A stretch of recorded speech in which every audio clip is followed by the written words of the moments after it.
the weekend, President Trump's administration carried out another drone strike on 2 boats in the Eastern Pacific. Secretary of War Pete Hegseth says the vessels were known to be associated with illicit drug smuggling without providing proof. 6 people were killed in the strike, taking place in international waters. There have been several other drone strikes carried out near Venezuela in recent months. Well, those attacks on Venezuelan boats are part of increased pressure on that country by the White House. Fox 26's Tom Ziska says one man who was a hostage of Venezuela, one of the infamous Citgo 6, is cheering the U.S.'s attention on the country. Rashi, those Houston-based Citgo executives, including former company president Jose Pereira, were called to Caracas in November 2017 to make a presentation. At the time, the U.S. was also talking to Venezuelan activists, and the Citgo 6, those executives, were captured and held for almost 5 years.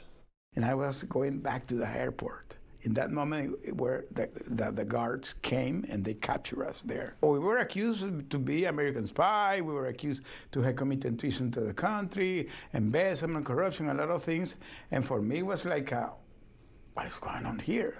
So for me, it was a total surprise.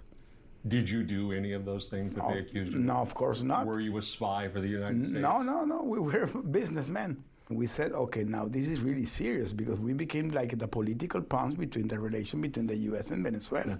So we get caught in the middle of that. That had to be terribly demoralizing over all of those years. I can tell you, you can read the stories in my book. There really was living in hell. Yeah. On that day when you got to leave, did you know that day was coming, or was it a surprise? No, always. We had 5 years of surprises.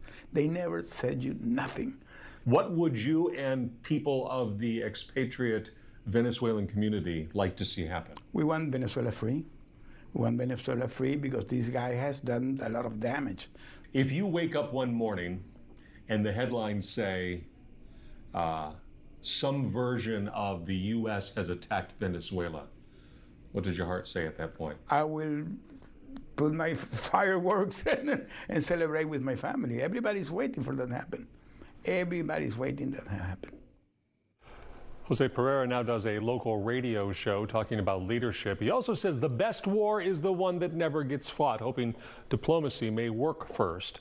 Meantime, the U.S. does have a carrier group in the Caribbean, troops training in Puerto Rico, while the Maduro government in Venezuela has mobilized its military to respond to any attacks that may come.